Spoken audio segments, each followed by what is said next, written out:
அண்ணா வணக்கம். வணக்கம் சொல்லுங்க. அண்ணா உங்க பேரு எந்த ஊருண்ணா உங்களுக்கு? என்னோட பேர் அனீஷ்.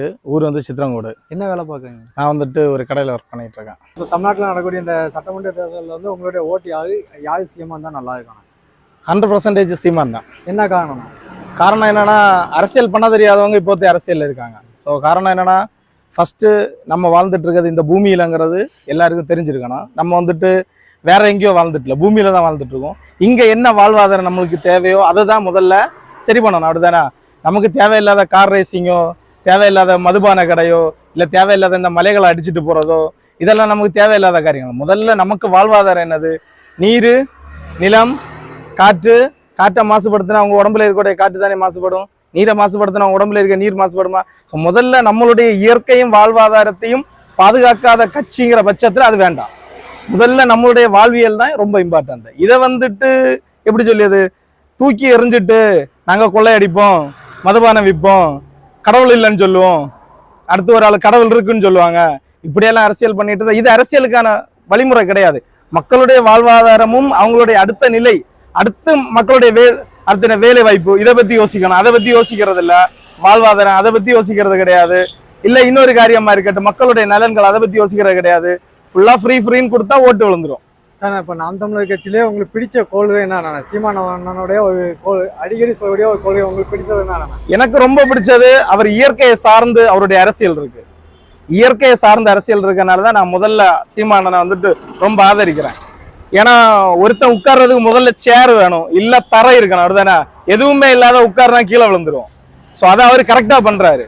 முதல்ல நான் நிக்கிறதுக்கு எனக்கு பூமி வேணும். பூமியை நீ தோண்டி எடுத்துட்டு பள்ளத்துக்குள்ள நின்றுட்டு தம்பி வாங்க வாங்க எப்படி முடியாது இல்ல. ஸோ சரியான ஒரு முறை இருக்கணும். எது ஒரு ஒரு அணுகுமுறைன்னு இருக்குல்ல, அந்த அணுகுமுறை சரியா இருந்தா மட்டும்தான் அந்த அரசியலுங்கிறது சரியா இருக்கும். கரெக்ட் தானே?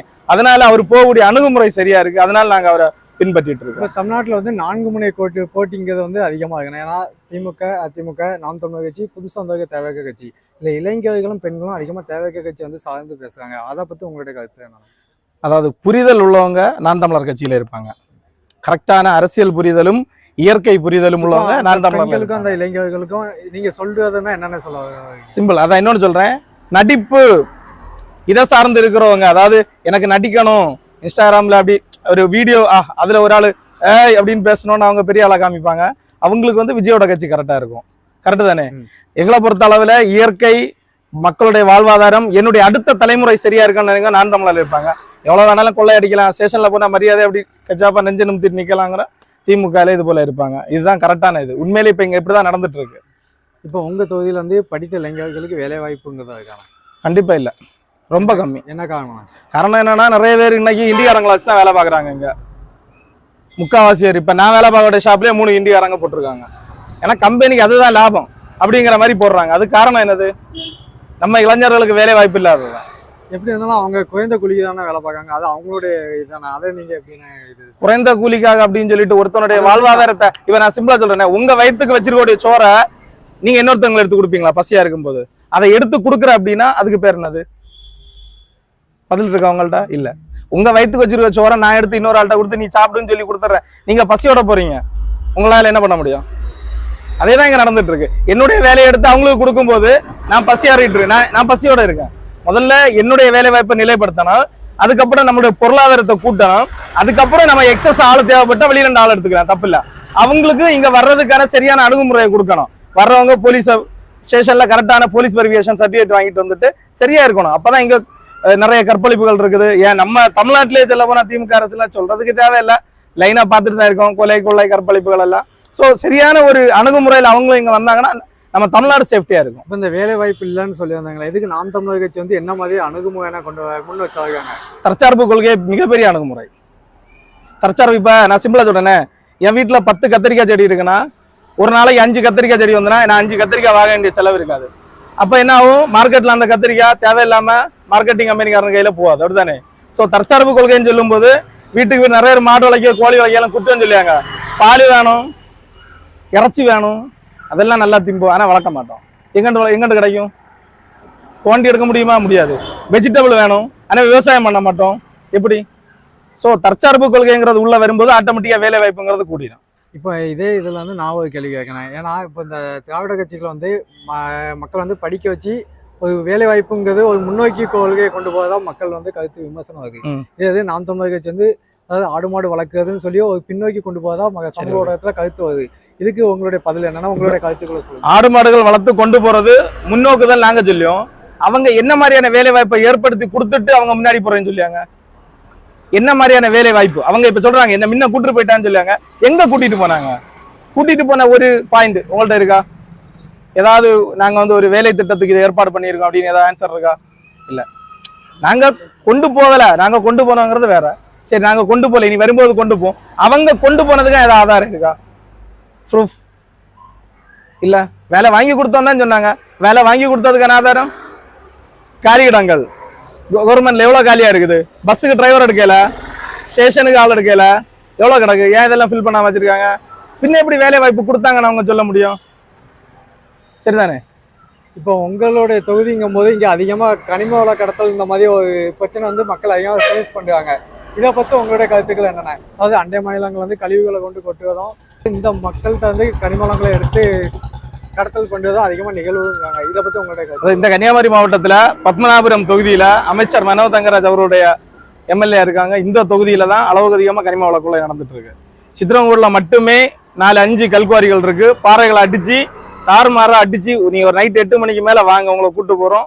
அப்படியே லைனா போற வண்டிகள் வாகனோட எண்ணிக்கையை பார்க்கலாம். அதிரக கனரக வாகனங்கள் பெரிய பெரிய லோடுகள் அடிச்சு கொண்டு போயிட்டு இருக்காங்க. என்ன யூஸ்? யாரோட தேவைக்கு? எனக்கு வந்து வீடு கட்டுறதுக்கு நல்லா போன ஒரு 3 லோடு போதும் கருங்கல். மிச்சம் உள்ள லோடெல்லாம் ஒரு எனக்கு ஒரு 10 லட்சம் வீடு கட்டுறானா? எல்லாம் எங்க போகுது? இதை யாராவது கேள்வி கேட்டிருக்காங்களா? சரி வேண்டாம், பாசு நீங்க ஒண்ணு போடுறாங்கல்ல, கேரளா தாண்டி எவ்வளவு லோடு போகுதுன்னு ஒரு நாளா கணக்கு பார்த்துருக்காங்களா?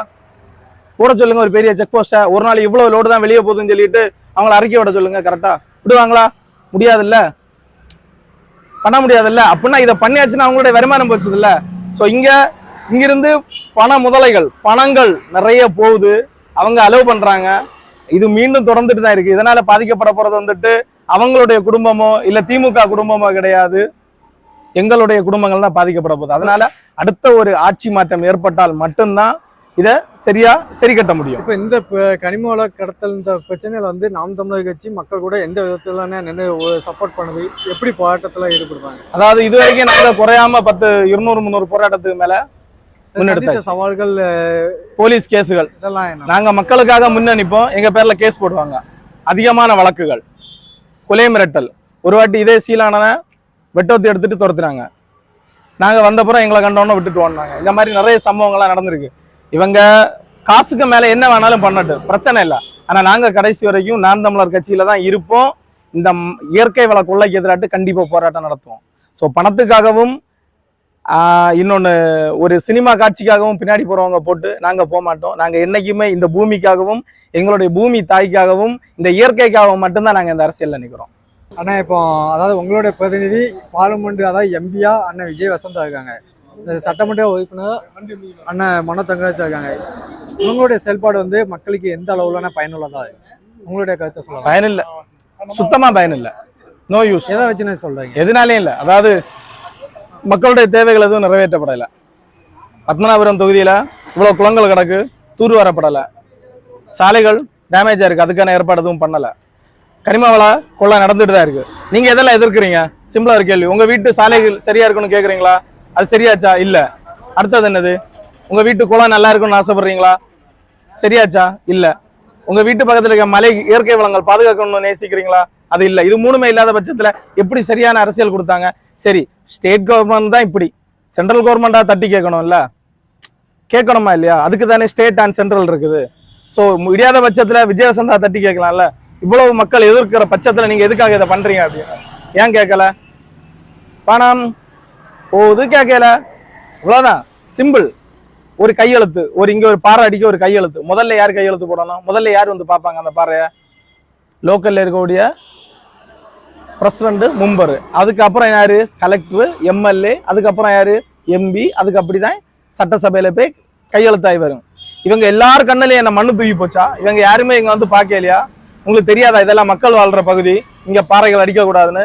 இவங்க எல்லாரும் பணம் வாங்கிட்டு தானே கையெழுத்து போட்டு கொடுத்துருப்பாங்க. அப்ப இது மக்களுக்கான ஆட்சியா இல்ல சுயநல ஆட்சியா? சொல்லுங்க. உங்கள்ட்ட ஏதாவது ஆன்சர் இருக்கா? சுயநல ஆட்சியா மக்களுக்கான ஆட்சியா? அப்போ உங்களுடைய வாக்குங்கிறது வந்து நாம் தமிழர் கட்சி தான். 100%, 1000%.